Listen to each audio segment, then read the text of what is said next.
सद्गुरु महाराज की जय। मंगल मूर्ति सद्गुरु मिलबै सर्वाधार। मंगलमय मंगल करन बिनबौ बारंबार। धन्य धन्य सद्गुरु सुखद महिमा कही न जाय। जो कछु कहूँ तुम्हारी कृपा मोते कछु न बसाय। मेरा मुझ में कुछ नहीं, जो कुछ है सब तोर।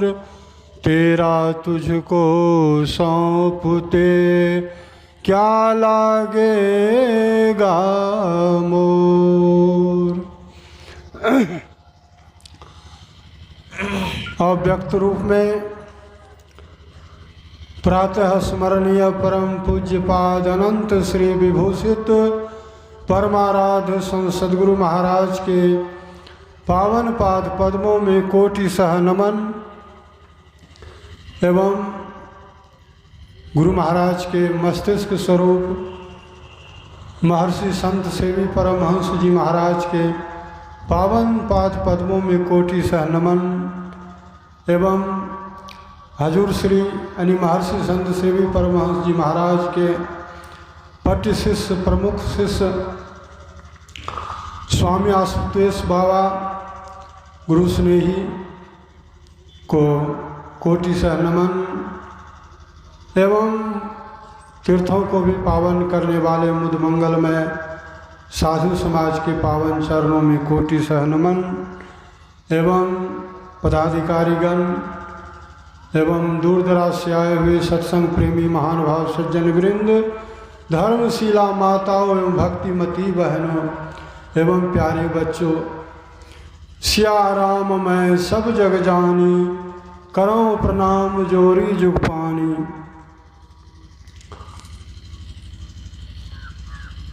अभी प्रातः काल का संत मत का सत्संग हो रहा है और अभी सत्संग में पाठ के रूप में आप लोगों ने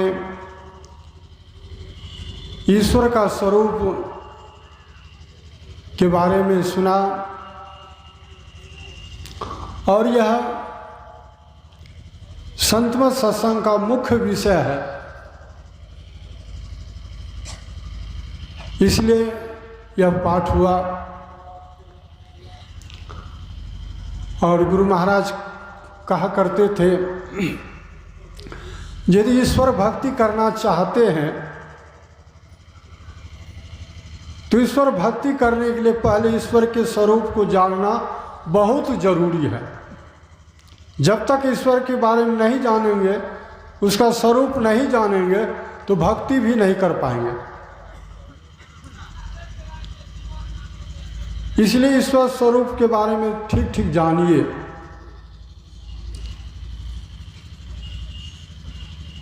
उदाहरण में कहते थे कि जिस प्रकार से कोई यात्री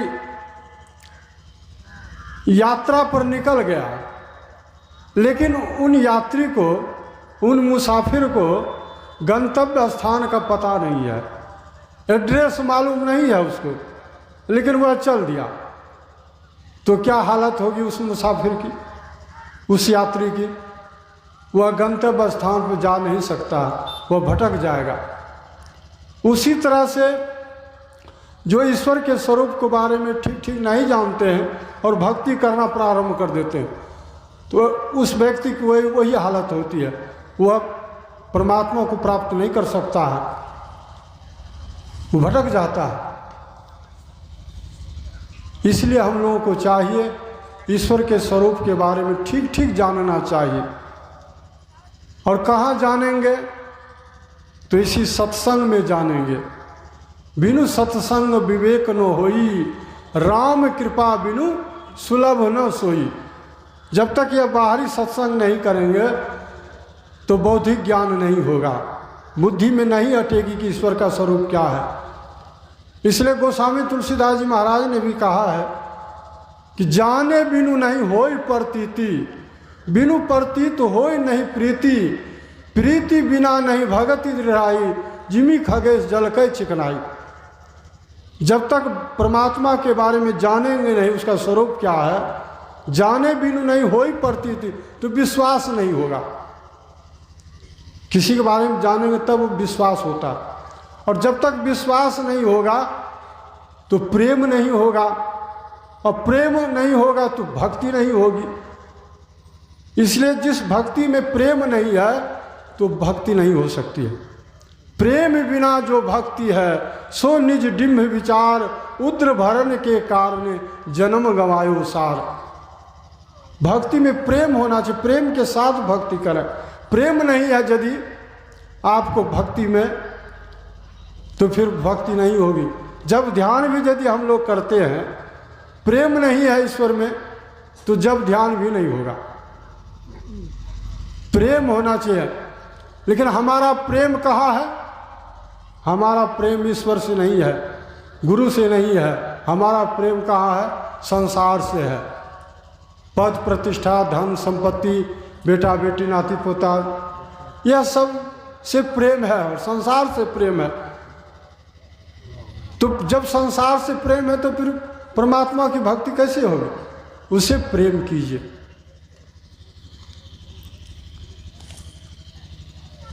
इसलिए सत्संग कैसे करें? तो तुलसी साहब कहते हैं, सत्संग करना मन तोड़ शरण संतन की, अंतर अभिलाषा लगी रहे चरणन की। सत्संग कैसे कीजिए? मन को तोड़ करके। तो मन कहाँ लगा हुआ है? संसार में लगा, वहाँ से तोड़िए और परमात्मा में जोड़िए। एक नया चेला, नया शिष्य अपने गुरु महाराज के पास गए, और उनका गुरु महाराज जो है ना, खेत में काम कर रहे थे। क्या काम कर रहे थे? इस एक खेत में बिचरा पड़ा हुआ था धान का, और उस खेत से बिचरा को अलगा लगा करके दूसरे खेत में जहाँ पानी दे करके कीचड़ किया जाता, और उसमें वह बिचरा जो है लगाता, वही काम कर रहे थे। तो जा कर के गुरु महाराज को प्रणाम किए और कहते, गुरु महाराज मैं आपके पास आया हूँ, मुझे कुछ ज्ञान का उपदेश दीजिए ताकि मेरा कल्याण हो। तो वह सुना उनका गुरु, लेकिन कुछ नहीं बोला, कुछ उपदेश नहीं दिया और अपने काम में लगा रहा। फिर कुछ देर के बाद कहते, फिर गुरु महाराज कुछ उपदेश दिया जाए ताकि मेरा कल्याण हो, लेकिन तब भी कुछ नहीं बोले। फिर थोड़ी देर में कहते कि गुरु महाराज आप उपदेश करें ताकि हमारा कल्याण हो, फिर कुछ नहीं बोले। इस तरह से कहते हैं, गुरु महाराज क्या आप नाराज हैं क्या? आपके पास मैं आया हूँ, आप कुछ उपदेश नहीं करते हैं। तब जाकर उसके गुरु महाराज कहते हैं, अरे जब से तुम आया है तब से हम तुमको उपदेश दे रहे हैं, तुम समझता ही नहीं, तो हम क्या करें? कहाँ उपदेश कर रहे हैं, कहाँ कुछ बोल रहे हैं? कहा, अरे देखो मैं क्या कर रहा हूँ, मैं क्या करें, देखो इस खेत से बिचरा अलगा करके दूसरे खेत में अलगाता हूँ, यही कर रहा हूँ। तो इसी तरह से तुम भी जो है, तुम्हारा मन जो संसार में लगा हुआ है वहाँ से तोड़ो, अलगाओ और सत्संग में जोड़ो। जब ध्यान में जोड़ो, ईश्वर में जोड़ो, तो यही उपदेश है। तो कहने का मतलब हम लोगों को भी चाहिए ईश्वर में प्रेम करें, प्रेम के साथ भक्ति करें, तभी भक्ति होगी। और ईश्वर की भक्ति करें, अन्यत्र की नहीं, बहुपासी नहीं बने, कोई देवी देवताओं की नहीं। एक ईश्वर परमात्मा की भक्ति करें। और जिस सत्संग में कहते राम की चर्चा नहीं होती है, ईश्वर की भक्ति की चर्चा नहीं होती है, ईश्वर के स्वरूप के बारे में, तो वह सत्संग जो है कहते हैं कबीर साहब की जर जाता। संगत ही जरी जाओ न चर्चा राम की, दुल्हा बिना बारात कहो किस काम की। बारात जा रहे धूमधाम से, बैंड पार्टी के साथ, गाना बजाना के साथ, लेकिन उस बारात में धूमधाम से जा रही बारात, लेकिन उस बारात में दुल्हा नहीं हो तो वह बारात क्या शोभायमान होगी? कभी नहीं। दुल्हा होना जरूरी है। उसी तरह से कहते हैं जिस सत्संग में ईश्वर के स्वरूप के बारे में नहीं बतलाया जाता, ईश्वर की स्थिति क्या है नहीं बताया जाता है, वो ज्ञान नहीं दिया जाता है, तो वह सत्संग जड़ जाता, वो सही सत्संग नहीं है। इसलिए ईश्वर के स्वरूप के बारे में ठीक ठीक जानिए। हम लोगों को गुरु महाराज रोज रटाते हैं ईश्वर का स्वरूप क्या है, ताकि भूले नहीं। जो परम तत्व आदि अंत रहित, असीम अजन्मा अगोचर, सर्वव्यापक और सर्वव्यापकता के भी परे हैं, उसे ही सर्वेश्वर सर्वाधार मानना चाहिए। ये है ईश्वर का स्वरूप। राम क्या है? तो गोस्वामी तुलसीदास जी महाराज कहते हैं राम ब्रह्म परमार्थ रूपा, अविगत अलख अनादि अनुपा। यह ईश्वर का स्वरूप है। वो परमात्मा कैसे हैं? जो परम तत्व है। 5 तत्व से यह शरीर बना है और संसार भी बना है। क्षिति जल पावक गगन समीरा, पंच रचित अधम शरीरा। 5 तत्व से बना, संसार भी उतने ही तत्व से बना है। और जितना तल शरीर का है उतना तल संसार का भी है। इसलिए कहते हैं लेकिन परमात्मा जो है इन 5 तत्व में कोई तत्व से नहीं है। परमात्मा परम तत्व है, जो परम तत्व आदि अंत रहित। परमात्मा जो आदि अंत रहित है, और संसार जो देखते हैं ये आदि अंत सहित है, आदि अंत रहित असीम है। परमात्मा की सीमा नहीं है, असीम है, अजन्मा है। परमात्मा का जन्म नहीं होता है, माँ के उदर में नहीं आता है वह। परमात्मा ऐसे है। संपुट माही समाया सो साहब नहीं होए, सकल मांड में रमी रहा साहब कहिए सो। ऐसे परमात्मा है। माता की गोद में, माता के पेट में नहीं आते, गर्भ में नहीं आते, अजन्मा है, अगोचर है, हम इंद्रियों से नहीं जान सकते हैं, वह इंद्रियातीत है। अभी सुन रहे थे वेद भगवान भी उपदेश करते हैं कि हे मनुष्यों, हाथ पैर गुदा लिंग रसना मुँह आँखें नाक कान जीवा त्वचा, इन इंद्रियों से परमात्मा को प्राप्त करने की चेष्टा करते हैं तो यह एक झूठी खेल होगी, यथार्थ में नहीं, क्योंकि वह परमात्मा तो इंद्रियातीत है। तो वह परमात्मा इंद्रियातीत है, अगोचर है, इंद्रियों से नहीं जान सकते हैं। परमात्मा को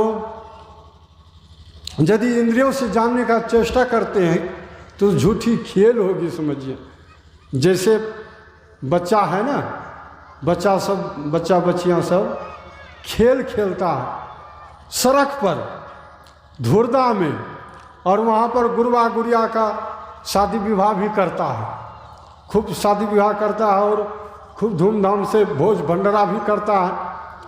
और सब बच्चा जो है ना बैठ जाता है भोज खाने के लिए, और उसको परोसा जाता है क्या भात दाल सब्जी या खीर पूरी जो भी है, भोज सामग्री कौन सी का? वही धुरदा का, धूल का, वही परोसता है और पूरा मस्ती से बच्चा खाता पीता है। और इस तरह से खेलते खेलते जो है ना, जब सही मायने में उसको भूख लग जाती है उस बच्चा को, तो वह सब खेल को समाप्त करके दौड़ करके घर जाता है बच्चा, और अपनी माँ से कहता है कि मामा हमको भूख लगी है, भोजन दो। उसकी माँ कहती है अगर वहाँ जो तुम भोज खाया वहाँ पेट नहीं भरा, कहने मामा तो नकली भोज था, उससे क्या पेट भरेगा, असली भोज सामग्री तो तुम्हारे पास है, तुम दोगी खाने के लिए तब मेरा पेट भरेगा। तो माँ देती है खाने के लिए तब उसका पेट भरता। तो समझिए वही जो झूठी खेल खेलता है बच्चा, उसी तरह से हम लोग भी यदि बहुपाशी बने हुए ईश्वर की भक्ति नहीं करके देवी देवताओं की पूजा पाठ कर रहे हैं तो समझिए झूठी खेल कर रहे हैं। इससे परमात्मा की प्राप्ति कभी नहीं होगी। इसलिए गुरु महाराज कहते हैं, आहो भक्त सार भगति करो हो, असार भगति संसार भ्रमत रही, भक्ति श्रम निष्फल हो। तो भक्ति श्रम निष्फल हो जाए, सार भक्ति कीजिए, ईश्वर की भक्ति कीजिए। जतन करो सखी साईं मिलन की, जतन करो सखी साईं मिलन की, गुरबा गुरिया शुभ सुपलिया तजी दे बुध लड़कैया खिलन की, देवता पितर भूया भवानी ये मार्ग सब 84 चलन की। इसके फेर में नहीं रहिए, एक ईश्वर की भक्ति कीजिए, उसका स्वरूप के बारे में ठीक ठीक जान करके। अभी सुने मंत्र में नेहावि यन मनसा न मनुते नाहु मनुमतम तदेव ब्रह्मत्वं विद्धि नेदम यदिन मुपासते। कहते इस मन से परमात्मा को मनन नहीं कर सकते हैं। जिससे मन को मनन करने की शक्ति मिलती है उसी को तो ब्रह्म जान। जो इस देश कालाछीन वस्तु की लोग उपासना करते हैं वह ब्रह्म नहीं है। लोग किसकी उपासना करते हैं? मूर्ति।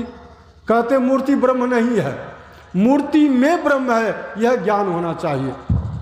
तो इस तरह से मूर्ति पूजा को हम लोग को छोड़ देना चाहिए और परमात्मा के स्वरूप को ठीक ठीक जान करके उसकी भक्ति करेंगे। मानस जब मानस ध्यान दृष्टि योग नादानुसंधान करेंगे, सार भक्ति यही है, तो हम परमात्मा को पाएंगे, हमारा कल्याण होगा।